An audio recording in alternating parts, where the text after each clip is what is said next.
Some used cars look too cheap to trust. You see the badge, the shape, the weird marketing, or the brand that disappeared, and your first reaction is simple. Something must be wrong with it. But sometimes, the market is not warning you. Sometimes, the market is just confused. These are the secret, reliable cars most people missed because they were sold under the wrong badge, aimed at the wrong buyer, or launched in a category America never really understood. And by the end, you'll see why the cheapest looking car on this list might be hiding one of the smartest buys in the used market. Starting at number 7, we have the Mazda 5. Recommended years, 2012 to 2015. Typical used price today, roughly $7,000 to $10,000, depending on mileage, rust, and condition. The Mazda 5 was one of those cars America never knew how to explain. It had sliding doors like a minivan, drove more like a compact car, seated 6 people, and still didn't pretend to be a giant SUV. And that was the problem. By the time this thing was on sale, families were already being pushed toward crossovers. Bigger body, taller ride height, tougher image, higher price. The Mazda 5 was the opposite of that. It was honest, small, simple, easy to park, easy to see out of, easy to live with. Mechanically, the later 2012 to 2015 cars are the ones I'd focus on.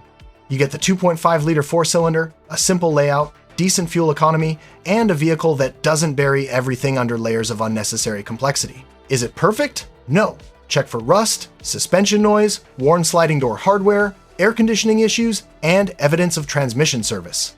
But when maintained, the Mazda 5 can be a shockingly useful little family machine. It failed because America wanted crossovers. It survived because underneath the strange shape was a practical, simple Mazda that never needed to impress anybody. At number 6, we have the Scion XD. Recommended years, 2008 to 2014, with the cleaner, later cars being the ones to hunt for. Typical used price today, about $4,000 to $9,000 for most realistic examples, with some low mileage ones asking more. The Scion XD is the kind of car people walk past because the name means nothing to them anymore. Scion was Toyota's youth brand, and that was the first problem. The marketing tried so hard to look young, edgy, and different that a lot of regular buyers never realized what they were actually looking at. Underneath, this was not some risky experiment. It used Toyota bones, Toyota logic, and a 1.8-liter 4-cylinder that made it feel more like a small Toyota hatchback than some disposable economy car. The funny part is that the people who should have bought it were not always the people Scion was chasing. A retired couple who wanted something easy to park, a commuter who wanted low drama, a first-time buyer who needed Toyota reliability without Toyota prices. Those people could have loved the XD, but the badge got in the way. The car looked too small to be serious, too odd to be mainstream, and too uncool once the Scion image started fading. Today, that is exactly why it can still be interesting. Look for service records, listen for suspension noises, check for cold start rattles, and don't overpay for a beat-up one just because used cars got expensive. The XD was not a failed Toyota. It was a Toyota hiding behind a marketing experiment that ran out of steam. At number 5, we have the Honda Cross Tour. Recommended years, 2013 to 2015. Typical used price today, roughly $9,000 to $14,000. With cleaner V6 and AWD examples, sometimes asking more. The Cross Tour may be one of the most misunderstood Hondas ever sold in America. People looked at it and said, what is that supposed to be? And honestly, that reaction is exactly why it never became a mainstream hit. It was part Accord, part wagon, part crossover, part hatchback, and part road trip machine. But instead of fitting perfectly into one category, it landed awkwardly between several. That hurt it when it was new, but as a used car, the story changes. The 2013 to 2015 models are the ones I'd focus on because Honda updated the car, improved the V6 setup, and gave it a more mature feel. The 4-cylinder front-wheel drive version is simpler and more economical, but the V6 is the one that gives the Cross Tour its relaxed highway character. This is not the car for someone who wants maximum cargo space or modern SUV styling. But for someone who wants Honda build quality, a comfortable cabin, a higher seating position, available all-wheel drive, and a car that doesn't look like every CRV in the grocery store parking lot, the Cross Tour starts making a lot of sense. You do need to inspect carefully. On V6 models, pay attention to maintenance history, timing belt service, oil leaks, and any vibration or shudder complaints during the test drive. The Cross Tour didn't disappear because it was junk. It disappeared because Honda built a useful car that America couldn't categorize. Quick pause. If this video helps, hit like, subscribe, and tell me what city you're watching from. And if you want deeper buying guides, maintenance tips, and used car red flags, become a member for just $14.99 a month, less than an oil change. One bad used car mistake can cost more than a full year of membership. Hit join and buy smarter. At number 4, we have the Mercury Milan Hybrid. Recommended years, 2010 and 2011. Typical used price today, around $4,500 to $8,000 on the retail market, though trade-in values can look much lower. This one is a true sleeper because the badge scares people away before they even learn what the car is. Mercury's gone. The Milan name means almost nothing to most younger buyers. And when people hear old hybrid from a dead brand, they imagine expensive problems, impossible parts, and a car nobody wants to touch. But the Milan Hybrid was not some orphaned science project. It was closely related to the Ford Fusion Hybrid, one of the most respected hybrid sedans of its time. It used a 2.5-liter hybrid system, delivered excellent fuel economy for a midsize sedan, and drove like a normal car instead of some strange EcoBox. That matters for older buyers especially. You get a comfortable seating position, a quiet ride, a real trunk, good fuel economy, and a car that doesn't scream for attention. The reason it got missed is simple. Mercury was already fading. Ford had the Fusion. Lincoln had the luxury image.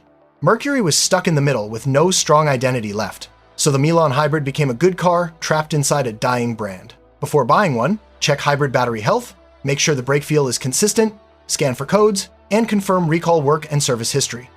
Also remember that clean examples are rare now, so condition matters more than mileage alone. This was not a bad hybrid.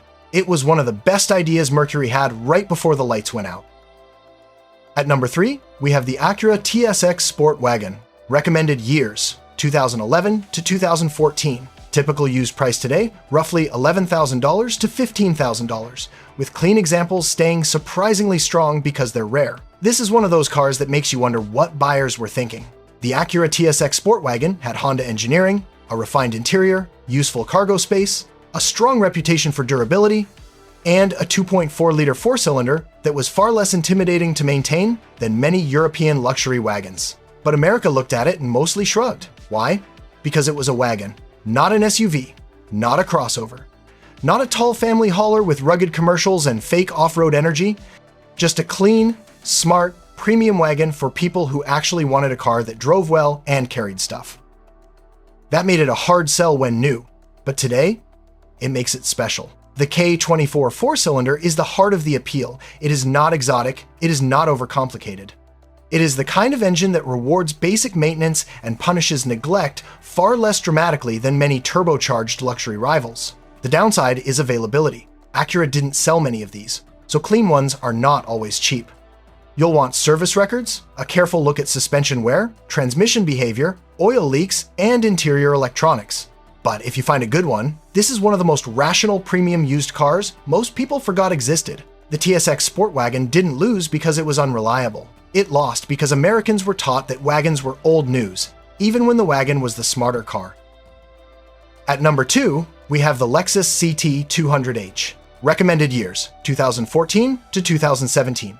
If your budget allows, though earlier clean examples can still make sense. Typical used price today, about $11,000 to $18,000, depending heavily on year, mileage, battery condition, and location. The Lexus CT200H is a strange little car because it was too Lexus for Prius buyers and too Prius for Lexus buyers. That was its marketing problem. Luxury buyers expected power, smooth acceleration, and more space. Prius buyers looked at it and thought, why pay Lexus money for a smaller hybrid? So the CT landed in a weird middle ground where almost nobody gave it full credit. But underneath, the logic is strong. You're basically looking at Toyota hybrid durability wrapped in a Lexus cabin. It is not fast, it is not roomy, and it will not make you feel like you bought an LS sedan. But if your goal is low fuel cost, city reliability, easy parking, and a cabin that feels nicer than a normal economy car, the CT200H becomes very interesting. For older drivers who don't care about winning stoplight races, that can be a great combination. You get hatchback practicality, excellent fuel economy, Lexus build quality, and a car that people ignored because the badge and the mission didn't line up perfectly. Before buying, check hybrid battery health, brake actuator behavior, service records, tire wear, and make sure the ride quality works for you. Some people find it firm. The CT200H was not a fake Lexus. It was a reliable Toyota hybrid in a nicer suit, sold to a market that didn't know what to do with it. And at number 1, we have the Pontiac Vibe. Recommended years: 2005 to 2010, with the 1.8-liter front-wheel drive models being the safest, simplest picks. Typical used price today, roughly $4,000 to $8,000 for many normal examples, while clean, low-mileage cars can ask more. This is the car that makes the entire video make sense. Because on paper, a used Pontiac hatchback from a dead GM brand does not sound like something you should trust. It sounds like the kind of car your neighbor warned you about before you even open the listing. But the secret is that the Pontiac Vibe was closely related to the Toyota Matrix and tied to Corolla-based engineering. It came from the GM-Toyota NUMMI partnership, and that one fact changes everything. A lot of buyers missed it because they searched for Toyota, Honda, or maybe Lexus. They never typed Pontiac into the search bar when they wanted reliability. And that is exactly why the Vibe became such a hidden gem. The best version for a cautious buyer is the 1.8-liter front-wheel drive model. It is simple, efficient, practical, and much easier to recommend than the more complicated or harder used versions. The cargo space is excellent for the size, the seating position is easy to live with, and part support is better than people assume because of the Toyota connection. Still, don't buy blindly. Check for rust, oil consumption, accident history, worn suspension, neglected fluids, and cheap previous owner repairs. A reliable design does not save a car that has been abused for 180,000 miles. But when you find a clean one, the Vibe feels like a scam in the best possible way. It has the wrong badge, the wrong reputation, and the wrong place in the market. But underneath all of that, it is one of the smartest forgotten used cars America never properly appreciated.